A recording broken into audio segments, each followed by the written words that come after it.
Amados irmãos, paz do Senhor Jesus, para mim é uma alegria ter a tua companhia, a tua presença nessa pré-aula da nossa lição Discipulado Família Cristã, lição de número 3, Aliança no Casamento, um pacto para toda a vida. E como vocês já estão nos acompanhando, essa lição é utilizada nos grupos de discipulado, é utilizada também nos grupos de casais e agora, especificamente, também na Escola Bíblica Dominical. E nós queremos, então, dar um apoio aqui para os professores que fazem parte aí do nosso hall de professores aqui da IEAD, bem como em todo o Brasil, que estão utilizando a lição Discipulado Família Cristã nesse trimestre na Escola Bíblica Dominical. Nós vamos falar hoje sobre o importante tema da aliança no casamento. Casamento como uma aliança, ou seja, um pacto para toda a vida. E as estatísticas do IBGE, do Instituto Brasileiro de Geografia e Estatística, no ano de 2010, um ano antes de ser editado a primeira versão dessa lição, informou que o número de casamentos no Brasil aumentou, mas consequentemente aumentou o número de divórcios. E a última estatística que nós temos hoje, no ano 2020, é a estatística de 2017 e 2018. Na comparação do ano de 2017 com 2018, o IBGE diz que o número de casamentos reduziu 1,6% do ano anterior. E também o número de divórcios aumentou 3,2%. Ou seja, ainda hoje mais de 1.090.000 casamentos são realizados. Por outro lado, quase 400.000 divórcios estão sendo realizados. Então, ainda bem maior o número de casamentos que de divórcios, mas dá para ter uma ideia praticamente que cada 3 casamentos no Brasil hoje acabam em divórcio. E um dos maiores motivos para isso é que são uma série de fatores. Nós vemos no âmbito civil, as alterações das leis sobre casamento fizeram com que se tornasse muito fácil, na maioria dos casos, não oneroso, fazer a separação e o divórcio. Então, não demora e não custa nada. E a sociedade aceita com muita facilidade e naturalidade. Por isso, esses costumes mudaram, a desvalorização da família, nesse mundo que nós vivemos, a pós-modernidade, a modernidade líquida, e fez com que também se tornasse mais natural o divórcio. Por outro lado, nós vemos pela palavra de Deus que a principal causa é a falta de conhecimento bíblico, ou, de certa maneira, aqueles que se declaram cristãos, um distanciamento da verdade bíblica de forma deliberada. E as pessoas observam o casamento como apenas um contrato. Então nós vamos analisar nessa lição, importante nós passarmos isso para os nossos alunos, o casamento como um contrato, qual é a implicação dele, e o casamento como uma aliança, qual é a implicação da aliança e por que a aliança deve ser indissolúvel. E nós escolhemos para ser o texto áureo dessa lição, Mateus 19:6, que diz assim: assim não são mais dois, mas uma só carne. Portanto, o que Deus ajuntou, não separe o homem. Veja que aqui a ênfase é que Deus ajuntou e, portanto, não há espaço para separação. E a verdade prática é que o casamento pode ser analisado no mínimo sob 2 aspectos: casamento como contrato ou casamento como aliança. Nós temos a leitura bíblica de vários textos, a leitura diária, que vão trazer para nós, então, informações importantíssimas a respeito do casamento. Mateus 2:14, Deus é o ministro da aliança entre o homem e a mulher. Mateus 19:6, o que Deus uniu o homem não pode separar. 1 Coríntios 7:14, o cônjuge crente santifica o que ainda não é crente. Portanto, mesmo se um cristão estiver casado, se converter, casado com uma pessoa não cristã, nada justifica o divórcio. Além disso, Mateus 19, do 4 ao 6, o casamento é entre homem e mulher, deixar unir e ser uma só carne. Na sexta-feira, Efésios 5 e 21, casar é sujeitar-se um ao outro por Cristo. E para Colossenses 3, 17, tudo que se faz no casamento seja feito em nome de Jesus. Então esse é o princípio básico. Tudo quanto fizerdes por palavras ou por obras, fazei em nome do Senhor Jesus. Portanto, ninguém vai se separar, ninguém vai se divorciar em nome de Jesus. É em nome do seu ego, dos seus próprios interesses. Muito bem, nós temos a leitura bíblica em classe, Efésios 5, do 21 ao 28, que mostra os deveres, da mulher, do marido, e fala a respeito do casamento, E nós vemos também que o professor ele pode fazer uma dinâmica ao finalizar essa lição. Então aqui é uma sugestão de dinâmica para você. Você pode, no final dessa lição, quando você estiver ministrando, fazendo a oração final, ou antes do tópico cumprindo a aliança, você pode pedir para cada cônjuge, para cada irmão que está aí na sua classe escola bíblica, segurar a sua aliança e fazer então uma renovação dos seus votos matrimoniais.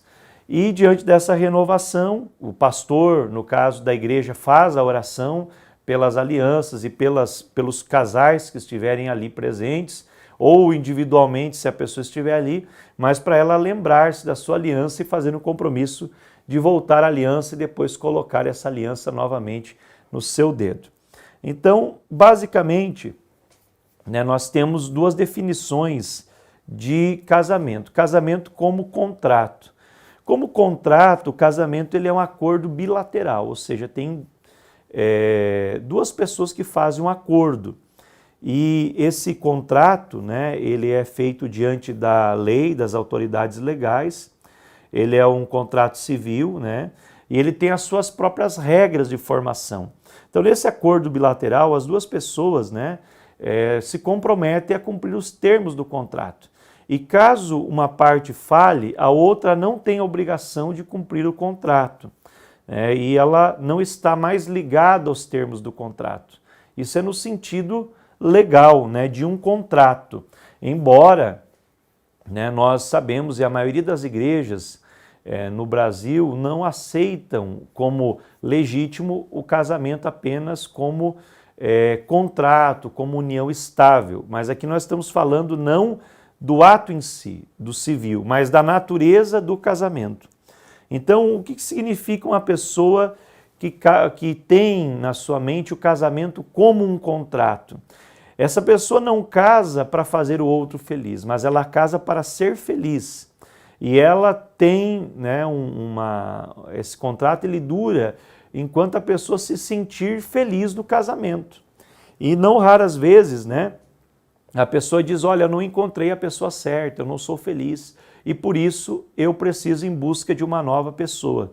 E rompe o seu casamento como se o casamento fosse apenas um contrato. E a partir daí, então, eles entendem que podem buscar outro casamento para se satisfazer pessoalmente ou buscar um outro relacionamento. E, no caso, esse relacionamento, o compromisso, ele é muito limitado. Ele é um compromisso que ele tem uma liberdade excessiva.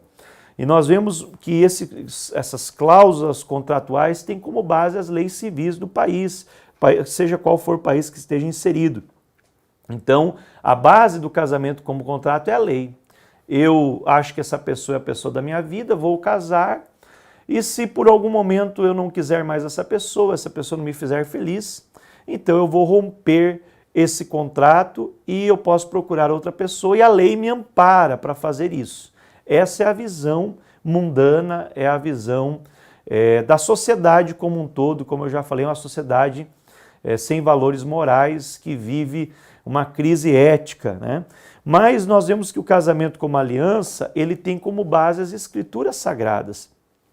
Então, o casamento como aliança, ele é um vínculo sagrado entre um homem e uma mulher, então não abre espaço para outro tipo de arranjo matrimonial, e ele tem como base a palavra de Deus, porque ele é firmado diante de Deus. E o casamento, de uma forma geral, essa instituição, ela nasceu no Éden, a partir do momento que Deus foi oficiante e foi a testemunha, né, o convidado do primeiro casamento. E ele foi quem realizou a festa e construiu o lar de Adão e Eva. Então Deus criou o casamento com a finalidade de que esse fosse um relacionamento duradouro, sólido e seguro entre um homem e uma mulher. Então Deus, ele é o ministro. Embora muitos de nós, né, cristãos, e aqui como cristãos evangélicos, casamos diante do pastor, diante de uma autoridade espiritual, mas muitos católicos ou de outras vertentes do cristianismo casou diante de um padre, de outro sacerdote, e outros talvez no paganismo, mas fizeram um casamento, seja religioso, seja civil, diante da sociedade você casou, né? Você se casou, mas Deus leva tão a sério que, independente da religião, o casamento ele passa a ser uma aliança. Quando une duas pessoas, e na lição passada nós falamos da união no sentido espiritual, no sentido emocional e, por último, sentido carnal, que vem a ser a consumação do amor. Nesse momento em que há consumação do ato conjugal, há uma aliança, né? Como no Antigo Testamento, quando Deus fez alianças e pactos com o ser humano, seja com Noé, seja com Abraão, com Moisés, com o povo de Israel, com Davi também, Deus ele exigiu um pacto de sangue, né? Foi feito um sacrifício para que então essa promessa, essa aliança fosse válida. E cada aliança, né, tinha uma promessa também decorrente dessa aliança. E o casamento, por assim dizer, de uma maneira simbólica, no ato conjugal, ele é um pacto de sangue entre um homem e uma mulher diante de Deus. Então o compromisso de fidelidade, primeiramente com o cônjuge, um com o outro, mas também o compromisso de fidelidade a Deus. Então não é uma brincadeira, né? Casamento não é brincadeira, e muitas pessoas têm se casado, pensado muito na festa do casamento, na celebração, tem pensado muito nas comemorações, na noite de núpcias, mas não tem pensado em convidar Deus para ser o centro e Ele como o alicerce e o ministrador, o oficiante desse ato tão sagrado. E por isso a palavra de Deus ela nos dá algumas orientações. Em Gênesis 2:24, né, por essa razão o homem deixará pai e mãe e se unirá à sua mulher, e eles se tornarão uma só carne. Veja que é uma aliança em uma só carne. Provérbios 2:17 diz assim, falando do castigo, né, daquele que abandona que desde a sua juventude aquele que foi companheiro e ignora a aliança que fez diante do seu Deus. Então, Deus abomina a pessoa que abandona, né, o seu companheiro da sua mocidade para se casar com outro ou outra. Por outro lado, também, Malaquias 2:14, há uma pergunta de Deus para a humanidade. É interessante que as grandes questões que nós colocamos para Deus, geralmente Deus não responde de uma forma explícita, mas Ele responde com perguntas. E aqui Deus está respondendo ao povo de Israel porque as coisas estavam dando errado para eles na época de Malaquias, ali no período pós-exílico. E Deus disse assim, vocês ainda perguntam por quê? É porque o Senhor é testemunha entre você e a mulher da sua mocidade, pois você não cumpriu a sua promessa de fidelidade, embora ela fosse a sua companheira, a mulher do seu acordo matrimonial ou a mulher da sua aliança, depende da tradução bíblica que nós utilizamos. Então, olhe só, por que estava sobrevindo mal sobre o povo e tantas desgraças na época de Malaquias? Porque os homens não estavam cumprindo essa aliança, não estavam respondendo à altura, estavam sendo infiéis à mulher da sua mocidade. Então a infidelidade ela acontece tanto no adultério, como também em práticas sexuais ilícitas, e aqui nós vemos a pornografia, que não deixa de ser um adultério e tantas outras coisas, e também vemos que essa separação, esse abandono em deixar a esposa em deixar o esposo, a pessoa com quem você casou, seja por qualquer motivo, para se casar com outro, né, ou para se separar. Então isso é algo que Deus não aprova. E a palavra de Deus ela não muda. A única abertura, vamos dizer assim, a única condição, né, que Deus aceita ou tolera no caso do divórcio é o adultério de uma das partes, se a outra parte não conseguir, não tiver a graça suficiente para perdoar. Então, pode acontecer, mas no caso do casamento de uma forma geral, por outros motivos, não é justificado diante de Deus. E porque a Bíblia diz que até que a morte os separe. Então, veja que Deus ele usa uma analogia. A aliança do homem com a mulher é igual à aliança de Cristo com a igreja. Então, no capítulo 5 de Efésios, versículo 25 e o versículo 31, vai dizer assim: Marido, ame cada um a sua mulher, assim como Cristo amou a igreja e se entregou por ela. Então, você deve amar a sua mulher, é o mandamento de Cristo. E no versículo 31 diz, por essa razão, o homem deixará o pai e a mãe e se unirá à sua mulher e eles se tornarão uma só carne. Então a aliança que Cristo tem com a igreja, ou seja, Cristo ele tem uma aliança, né, um pacto de casamento. Veja que no Antigo Testamento o casamento não era só depois do ato do casamento em si, mas quando havia uma noiva estava desposada, ela já estava prometida em casamento, ela já tinha que ter a fidelidade de uma mulher casada, né? Então, esse desposado, a igreja está desposada com Cristo. Nós temos um noivo que virá nos buscar, agora falando como igreja.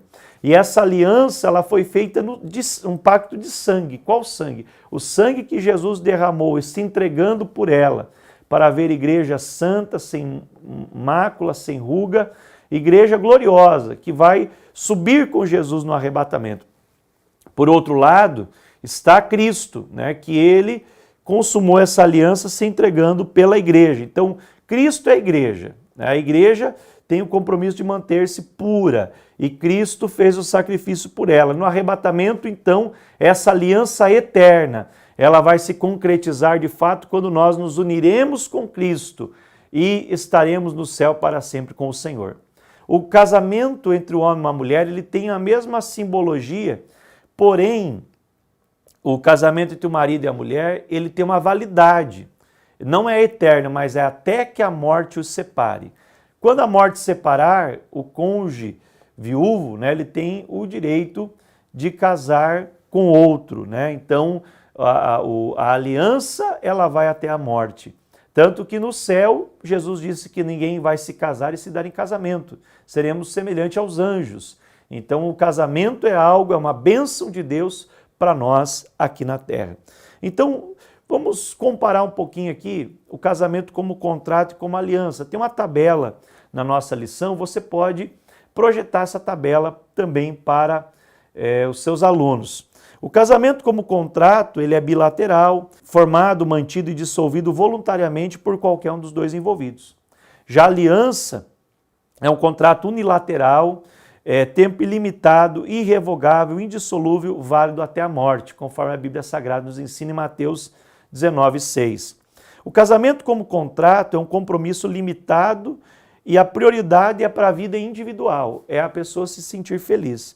O casamento como aliança, ele tem um compromisso ilimitado, morte e vida independente. Então, eles devem estar unidos e independente das circunstâncias, viver a vida toda até a morte juntos.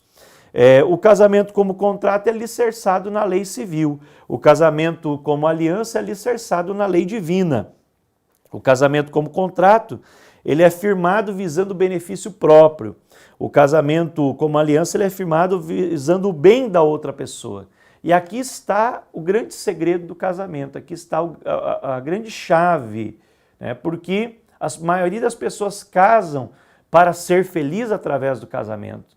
E Deus ele requer de nós o amor ágape, o amor altruísta. Além do eros, que é necessário, o amor da paixão, né, o amor carnal, conjugal, que esse tem que fazer parte também, mas esse não se alicerça, ele não é o alicerce.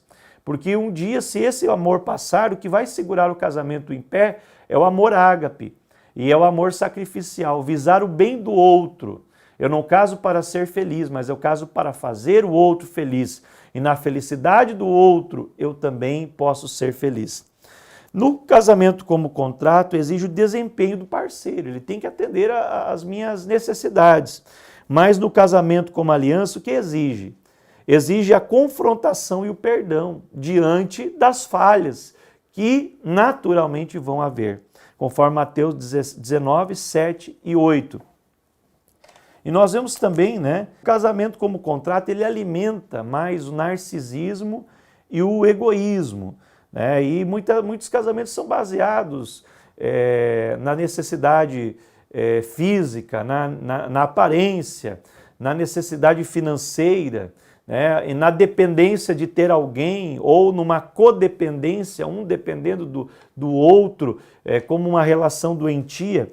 Mas o casamento como aliança, ele é firmado em Deus, ele é firmado na palavra, para os dois caminharem juntos e para resolver os seus problemas juntos, os desgastes causados pelas diferenças, pelos erros, por expectativas frustradas. Então, é uma oportunidade de crescimento. Cada falha, cada dificuldade é uma oportunidade de amadurecimento, tanto no lado psíquico, emocional, crescimento espiritual e a bênção física do casal. Então, esse compromisso, né, da aliança, ele é muito necessário para que o casamento venha a dar certo. Nós vamos ver, né, que alguns elementos da aliança do matrimônio, pelo menos 3 elementos são indispensáveis: a exclusividade, a fidelidade e a intimidade. Então a exclusividade, ela diz respeito que não admite terceiros, né, não admite poligamia, não admite também adultério de nenhuma das partes, né? Que daí entra também na fidelidade, ou seja, o casal ele tem que ser fiel. E a fidelidade exterior do ato de cometer o adultério, de cometer pecado, seja o pecado presencial ou o pecado virtual, online, né? Porque é virtual, mas não deixa de ser pecado e não deixa de ser real. Então, isso tudo passa o quê? É uma questão de manter a mente pura. O apóstolo Paulo disse que tudo aquilo que é bom, tudo aquilo que é amável, que é de boa fama, se há alguma virtude, se há algum louvor, seja isso que ocupe o vosso pensamento. Então, o pensamento dos cônjuges deve manter pensamentos puros e de fidelidade, para que possam honrar o compromisso da aliança. Porque o adultério, conforme Jesus falou, ele não começa no ato, ele não começa no coração e nem no órgão sexual, ele começa na mente. Então precisa ser trabalhado a mente de cada um. E o entendimento da intimidade é que garante a união em uma só carne. Então vale ressaltar o caráter íntimo da relação sexual do casal. Essa é a maior intimidade do casal, né? E precisa ser preservado. A intimidade dos dois, não é aceito por Deus que alguém invada essa intimidade. O leito, a Bíblia diz que deve ser sem mácula, é um local sagrado. Então qualquer outro tipo de perversão, perversidade, né? E aqui a gente pode fazer uma aplicação também, pessoas de repente que têm sentimentos ou pensamentos de deturpação desse ato, vendo, assistindo cenas eróticas, cenas pornográficas no meio da sua intimidade conjugal. Isso é uma afronta à santidade de Deus. Então precisa o casal conversar sobre isso, ter um entendimento e viver uma intimidade pura. Como a Bíblia diz, a noiva ela é um jardim fechado, é um manancial exclusivo do noivo. O marido e a mulher eles devem preservar essa intimidade como um solo sagrado. A cama do casal é um solo sagrado. E nós vemos também que o casamento ele extrapola a individualidade, Por quê? Porque no momento que nos casamos, nós não pertencemos mais a nós mesmos, nós pertencemos ao outro, nos doamos ao outro. E é o que Paulo fala aos Coríntios, primeira carta aos Coríntios 7,14. A mulher não tem mais poder sobre o seu próprio corpo, e sim o marido. E também, semelhantemente, o marido não tem poder sobre o seu próprio corpo, e sim a mulher. Então veja que dentro desse contexto, a mulher ela deve satisfazer o marido, mas da mesma forma o marido deve satisfazer a mulher. Ou seja, o amor, e aqui falando, mais Paulo está falando também do ato sexual, deve ser altruísta, ou seja, não buscar apenas o prazer próprio, mas sim do outro. E para o próximo tópico, então, nós vamos ver o casamento também, os componentes, né, de uma aliança. Então nós vamos ver que uma aliança ela tem dois componentes, que são as promessas e os termos. Então as promessas elas dizem respeito ao compromisso mútuo, né? São promessas que são feitas, os votos diante do altar. Compromisso de amar, respeitar, cuidar, honrar, defender, elogiar, incentivar. E os termos, né, diz respeito às condições às quais o acordo será cumprido. Então eu prometo amar, mas em quais termos? Na saúde e na doença, na alegria e na tristeza, na fartura e na escassez, na mocidade e na velhice. Então veja que, independente das circunstâncias, eu tenho que honrar os votos que eu fiz. Esse é o casamento como aliança. E a garantia também de fidelidade no cumprimento da aliança. Então os termos indicam a duração, até que a morte os separem. As promessas, né, indicam o que será feito. E os termos é um juramento direto ou indireto, né, que são os votos estabelecidos diante do altar.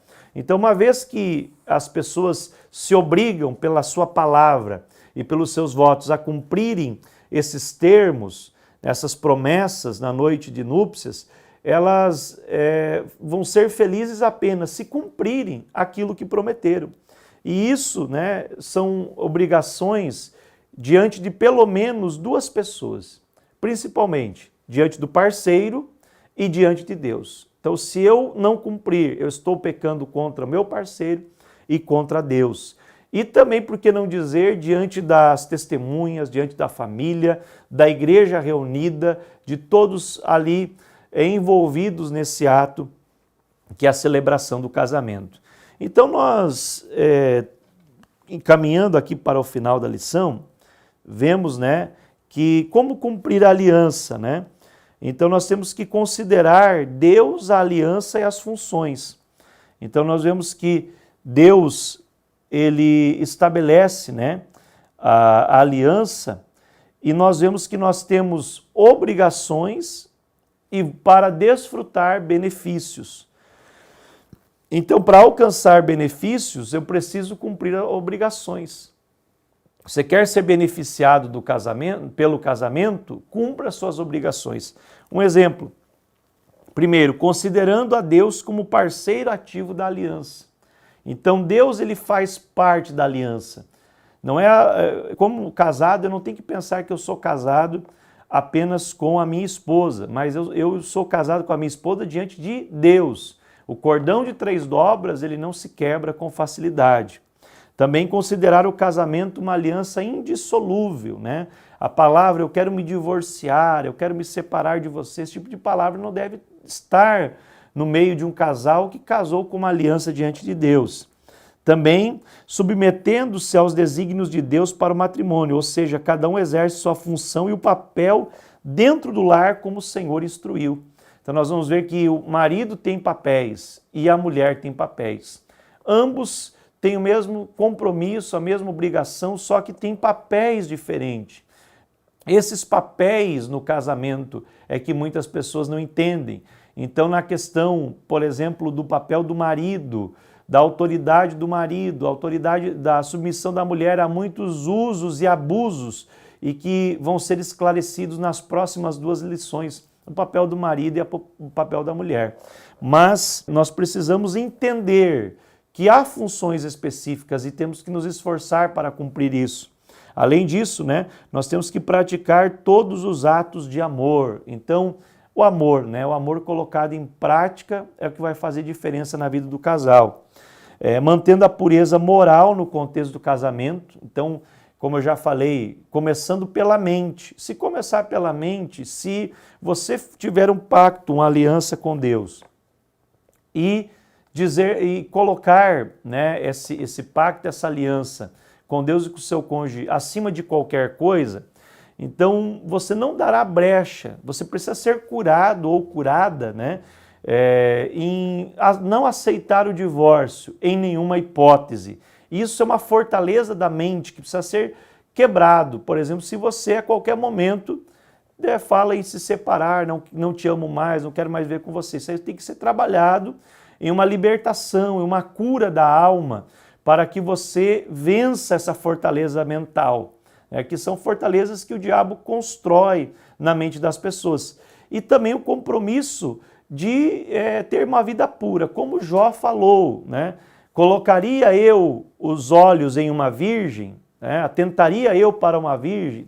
Jó está dizendo que ele se fazia de cego para não olhar para uma mulher que lhe chamasse atenção, que fizesse com que ele despertasse o desejo sexual. Então é uma aliança, né? Ele fala inclusive isso: eu fiz uma aliança com os meus olhos, eu não vou colocar meus olhos em uma virgem.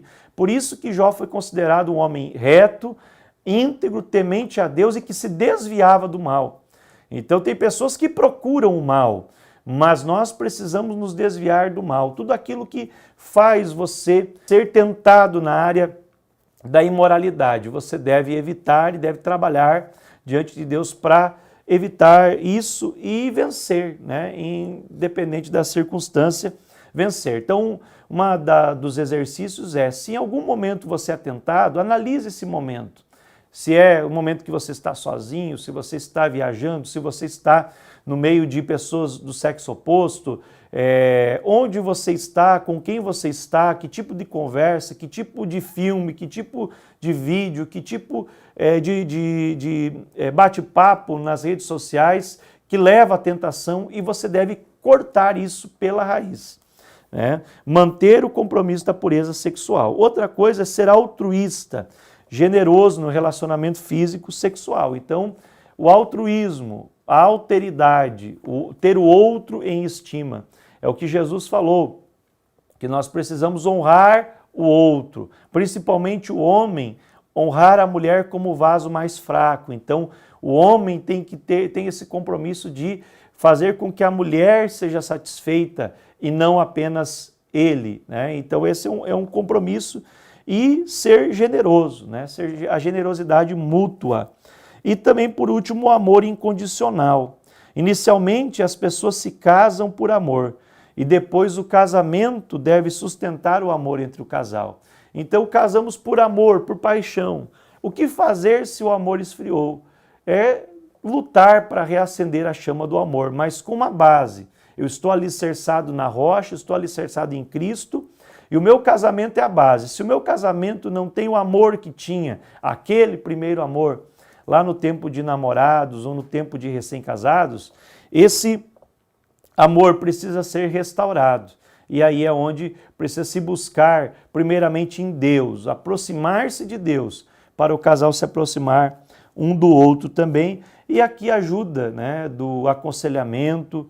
A nossa igreja dispõe de cursos, né, do Casados para Sempre, outros cursos, inclusive o próprio Discipulado Família Cristã.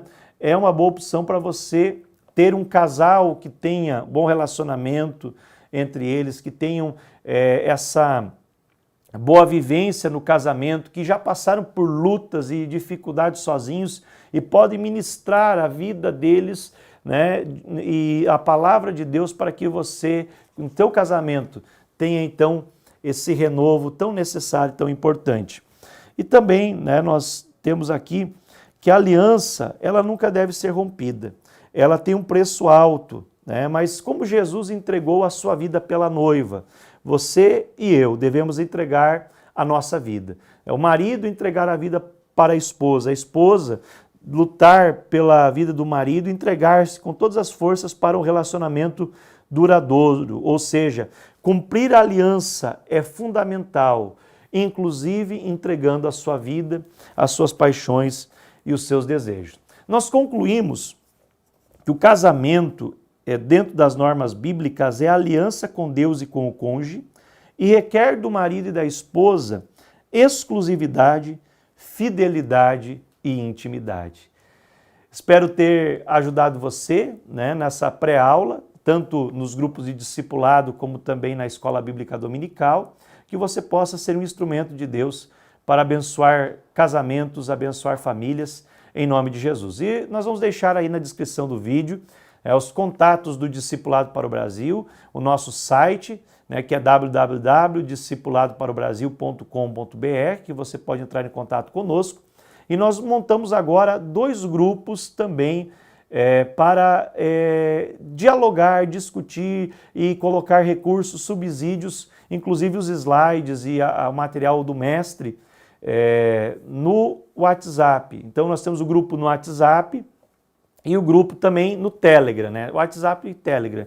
Então você pode ver na descrição aí o link direto para você entrar no grupo e vai ser muito bem-vindo, vai ser muito bom interagir com você. Se você ainda não adquiriu essa lição e você quer receber, nós podemos mandar uma amostra grátis para o seu endereço, para a sua casa.